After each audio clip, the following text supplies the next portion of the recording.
title, the second verse, which is as follows. Rudantam muhurnetra jugam rijantam karamboja jugmena shatankanetram muhushvasa kampa trirekakanta stita graiva damodaram bhakti. Again and again he cries, rubbing his fear-filled eyes with lotus-bud hands. Again and again his little chest heaves with sobs, making the locket tremble around his neck, auspiciously marked with 3 lines to him, whose belly is bound by his mother's loving devotion, manifests in the form of a rope. To that Supreme Lord Damodar, I offer my respectful obeisances.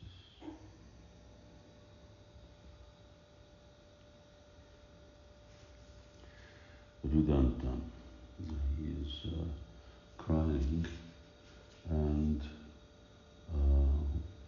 how is he crying? Well, we remember that Mother Yashoda was running after him with a stick in her hand. So it is in the commentaries of the Acharyas that now I'm speaking of Bhagavatam, that when because Mother Yashoda is coming down the stairs, his footprints are there. He's destroyed the whole storehouse of butter and yogurt, and Mother Yashoda wasn't so upset.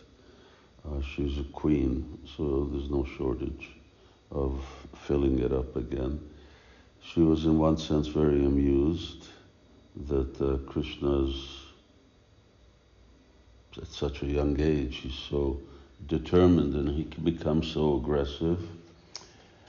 But on the other hand, she's worried that, if he's like this now, what's he going to grow up into? So he needs to be disciplined. And her main concern was that he should be disciplined. So, all over the storeroom, it's not like a big storeroom, it's a storeroom from which they serve for meals. So it's like this room, a little skinnier. And in that storeroom, then all over the floor, it's like that, of different, all mixture of yogurt and ghee and who knows what other types of sweets, kheer. So all of these are there in clay pots to keep them cool. And the place is nice and dark, and there's no windows. There's no outside walls. All the walls are interior walls. And so he's trampling around in this, enjoying himself, and then as he goes down the stairs, then you can just see his footprints. You just follow his footprints. So she comes down the stairs, because this happens on the first floor. He comes down the stairs, and this is the stairs to a courtyard, back courtyard. And so he comes, courtyard, it's backyard, huge big backyard, but palace backyard. So she comes down, he comes down, and she follows him, and just as she's about to step out, there's this stick against the side of the door, which is usually kept there for, scaring off monkeys. So she sees the stick and she takes it. And Krishna is sitting. By this time he's on top of this mortar, and he's sitting there and he's feeding the monkeys. Now, I've heard that these monkeys are, or at least some of them are Lord Ramachandra's monkeys, that since they went through such hardship and such hard times, Lord Chaitanya's monkeys, did I say Lord Ramachandra's monkeys? Lord Ramachandra had promised them that when he appeared, they could come with him and they'd be eating like all kinds of milk products and sweets on a daily basis. So that those monkeys, some of those monkeys then appeared. This isn't spoken, at least I didn't see any of our current acharyas say this, but I have heard it from some relatively authentic source. So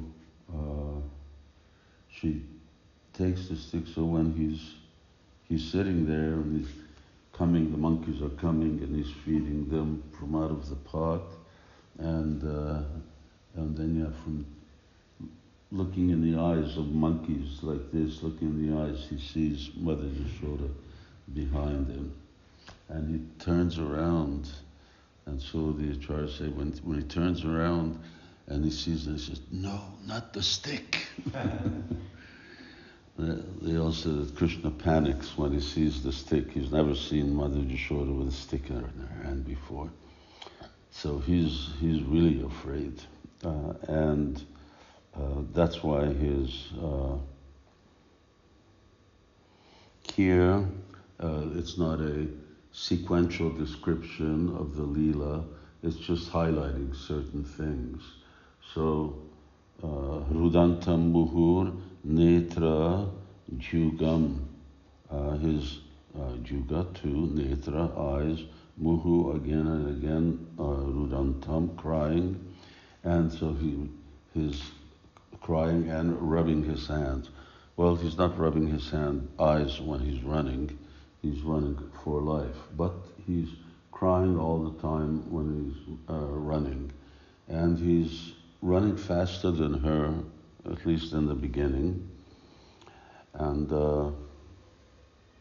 as he's running, she's saying, "Stop, stop," and he's saying, "Put down the stick and I'll stop." And she says, "Don't bargain with me. You stop, and then we'll see." So, but Krishna doesn't trust her, so he just keeps running until she puts down the stick. So it just highlights certain things. He's crying. He's really, really sobbing. One could see that real sobbing takes place actually once she's actually caught him, because then he's really done for. And obviously, if he's rubbing his eyes with both his hands, so he's in a seated position, in a caught position, in a tied down position, and Karamboja Jugmena with his two lotus hands, again, Jugmam, two eyes, Jugmena, two lotus hands, so Satanka Netram, over and over. Here's repetition. So this repetition becomes a alankar, it becomes a ornament here, in that you have Rudantam Buhur Netra Yugam Rijantam Karamboja Yugmena Satanka Netram. So in one way it's Netram Yugam Rijantam, and the other one is Yugam Satankam Netram. But more or less it's the same thing.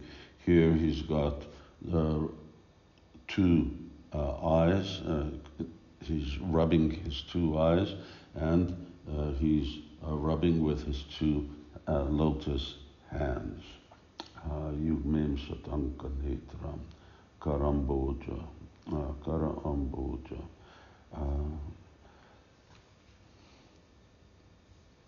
So Amboja, this concept of lotus, It's a word that's used endlessly in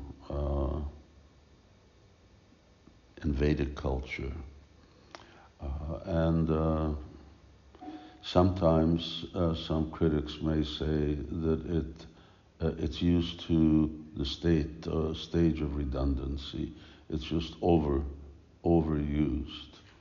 However, the nature of things being lotus is not solely to point out that it has a similarity to the flower, his lotus eyes. Okay, why is his lotus eyes? Now we're talking about either you take a lotus petal, but better actually the lotus bud, and Krishna's eyes resemble the lotus bud. Namo Pankaja Netraya, Namo Pankaja Maline, Namo Pankaja Nabhaya, Namo Pankaja Maline, Namo Pankaja Netraya, Pankaja Queen Kunti say. Someone knows? Namaste Pankajambi. Very good. So different. His navel is like an open lotus. His eyes are like actually a lotus flower. But on the other hand, his eyes are like a red lotus in that they are red on the inside and the outside, mainly because they don't sleep very much in the spiritual realm. So they've got red eyes, but it's also part of the beauty of the eyes are also like that. So lotus face is very much like open, but then it's also like a blue lotus because of the color. So there's endless ways in which you can compare Krishna's face to the lotus. And in the material world, the lotus is considered to be the most beautiful flower. There's no flower that opens like that. Of course, every flower opens. But, for instance, you can't open a rose. It just falls apart. You can open a lotus flower, and a lotus flower not only opens, but then it closes again, and it opens, and it closes. So whereas other flowers, they open, and then that becomes their end state. So it's considered to be the most beautiful flower in terms of appearance, although its aroma is quite mild by comparison to other flowers. So this repetition, lotus. But the real unique feature of the lotus, although lilies also share a similar characteristic, is that they are above the water.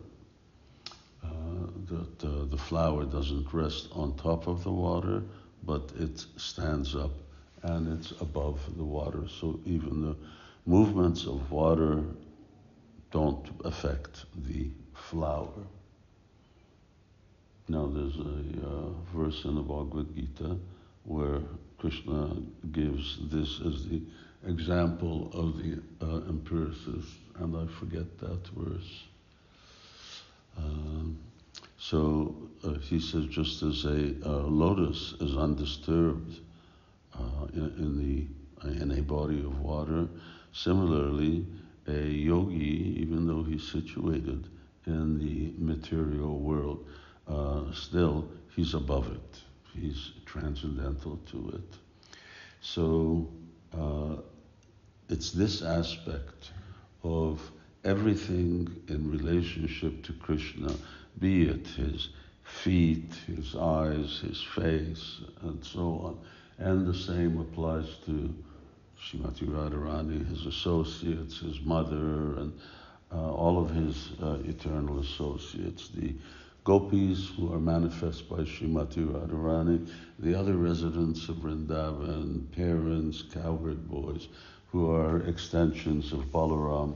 So they're all transcendental, and this transcendental nature, or at least as close as you can get to transcendental in the material world by the flowers, lotus flowers, that transcendental nature is meant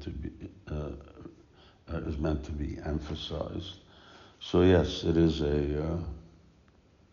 it's just automatic, practically speaking, that we use that word.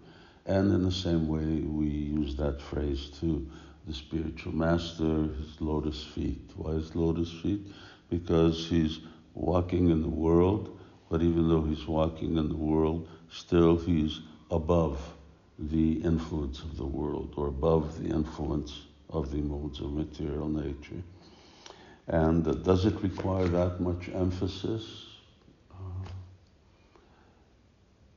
Because of Krishna's such human pastime. Now, we have to see that here we are in the material world by the influence of Mama Maya Duratyaya, by the influence of the material energy. Can we turn this fan on? By the influence of the material energy, the Mahamaya. So the Yogamaya, of whom the Mahamaya is just a partial reflection, so that Yogamaya is making Krishna look very, very ordinary. And so she's so powerful that, yes, Krishna then really looks just like any other child. Of course, he has these unique characteristics. So that repetition must be there to remind us that no, he's not walking on these on this ground like we are walking on the ground. Like Yudhisthira Maharaj, he was physically off the ground. It's described that is that cold or is that allergy? I don't know. I think it's cold now. Seem to have got a cold. Yeah. Hare Krishna.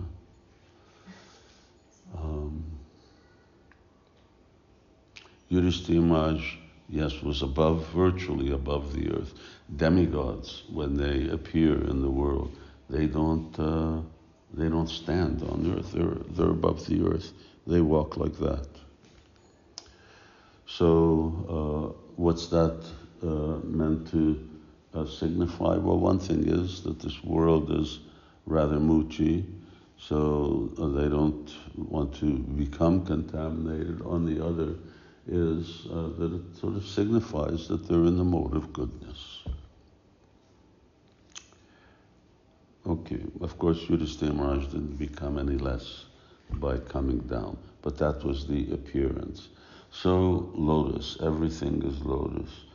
Muhu swasa kampa. So now we're, not only is he, anyway, mothers know when children cry at a certain point, they start, losing their breath, and they become really hyper, and so they're grasping for their breath, and kampa, muhu, swasa, kampa means trembling, 3-day kanta, and his neck, which is marked with 3 lines. Neck is marked with 3 lines, waist is marked with 3 lines, or actually more than marked, that there are 3 rolls,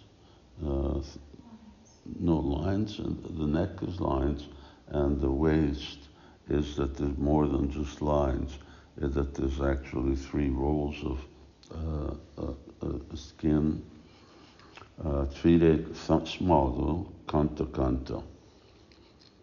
So Stita Graiva Damodara Bhakti Padham. And so everything is shaking. As he's crying, then he's heaving, his breath he's trying to catch his breath, his earrings are shaking, the necklace around his neck, it is Graiva. Graiva is just a necklace. And Dhamma Udara. So he has now the rope around his belly. So you can see that the entire poem is not about narrating an exact sequence, the Leela, but it's about glorifying it. And that means it will go here and there and come to the end. Now we're at the end. And then it may move to different parts as the author feels impelled to recite that. So, Bhakti Badha, one who is bound by bhakti. It's such a nice phrase. So this is what the rope, in one sense, signifies. It's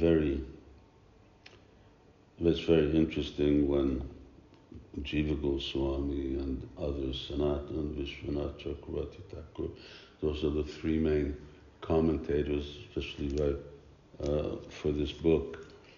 But they point this thing out. How do you tie the person? He's got no inside. He's got no outside. Everything is inside of him, and nothing is outside of him. How can you tie him down? So you can see Krishna but yet at the same time he's there in this finite form. So generally materialistic people have this concept, everything is inside of him, it means that he's so big. No, he's big, he's small, he's the biggest, Mahavishnu, he's the smallest, he's Shira Dakshay Vishnu, but all of those are just an aspect of him, and still he's sitting there in a human size, in a human form. This was in the previous age, so Srila Prabhupada said they're bigger. So he gave this figure of 18 feet.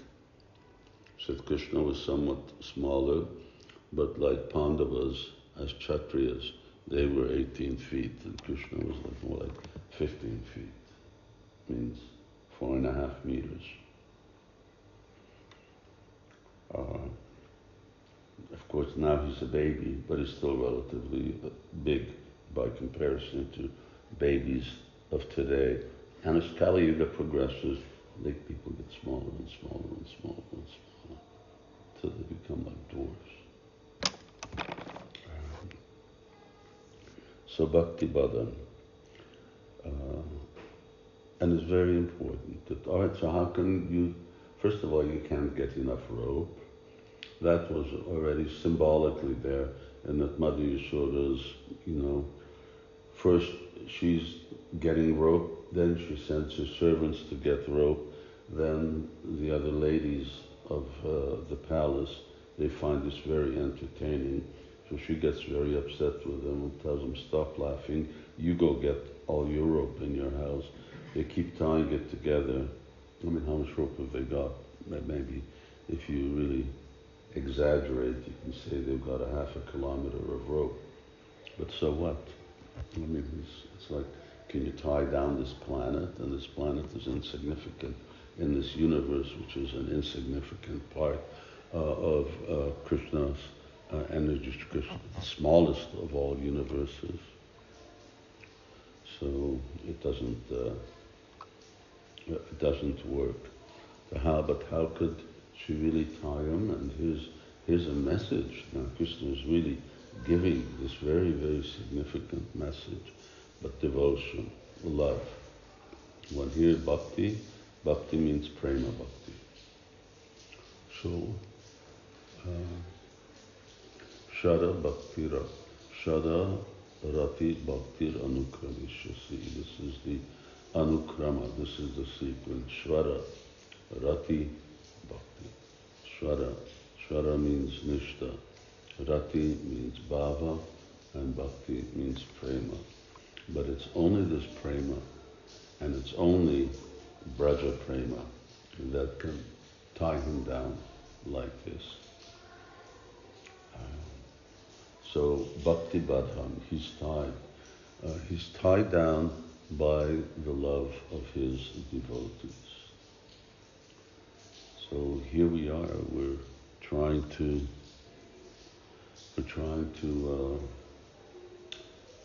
attain, acquire this very, very rare, very difficult sudurlabha. That is actually the characteristic, right? There are 6 characteristics of bhakti. So, kleshagni,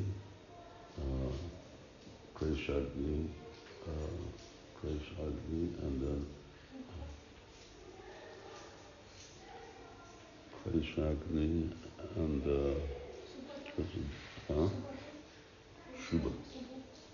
Shubhada, yes. Kleshagni Shubhada, yeah. Beginning of all auspiciousness, destruction of all bad characteristics. Then Moksha Lagukriti derides the liberation, impersonal liberation. Moksha Lagukriti Sudurlabha. Very, very rare. Bhava is very rare. Now what to speak of prema? Krishna Karsha Nujata. So, it's we trying to attain this bhakti. Well, yes, it's difficult, so one should not be surprised that it's difficult. And we see the difficulty in this Brihad Bhagavatamrita. In fact, this whole TOVP, I mean, one day we should go get a tour of the TOVP, but the whole stairway and the dome, right? The whole stairway going up is for what?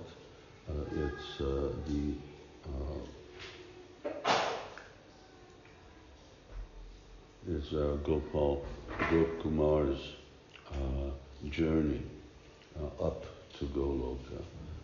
So let's see how many guests are going to actually keep going and going and going, and they're going through all the different phases. This was what Srila Prabhupada mentioned. Very difficult. Even just following it is very difficult. Devotees have difficulty even reading the book. But just below is Panchatattva. But it's very difficult for Gokumar. It's very easy when you have Panchatattva's mercy.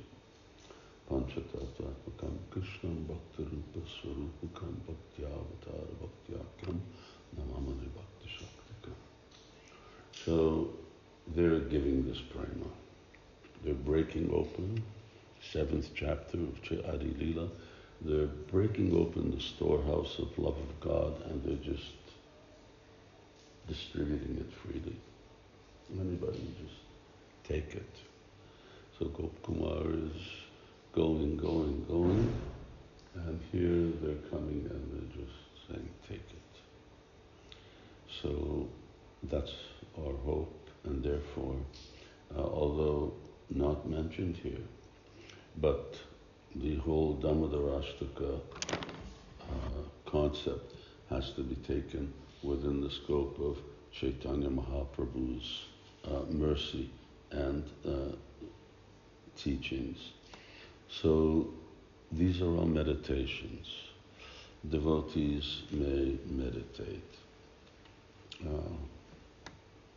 our meditation, generally our meditation, that those who want be in a position either of a parent, and Srila Prabhupada begins in the 9th chapter of the 10th canto. Then it begins with Mother Yashoda churning. So Prabhupada says those who want to follow in the footsteps of Mother Yashoda, become like her, then they should meditate upon this scene.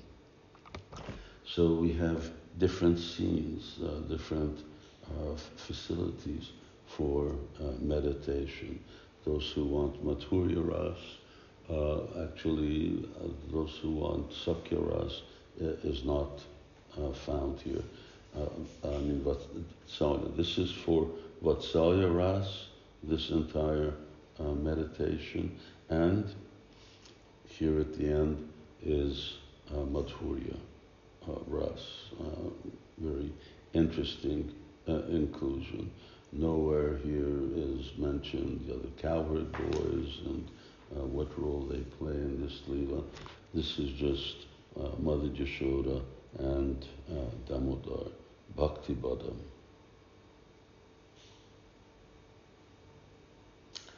So then, if our goal is this Madhurya Ras, why are we meditating on these? Because any development of any form of attraction towards Krishna ultimately will be favorable for those devotees who are still in the conditioned state. Those who are liberated and those who become very advanced, they still take great pleasure in hearing and reading of these pastimes. So either from one perspective or another, either in order to nurture our bhava, and the other in order to relish and to enjoy Krishna Lila, then devotees, just like the killing of demons, devotees enjoy anything that has got to do with Krishna. Tava Katamritam. Okay, let's not go too late. Hare Krishna. Jai Shri Radha Damodar ki Jai, Srila Prabhupada ki Jai, Jai Nitai Gaur Premanandi, Hari Hari Hari Bol.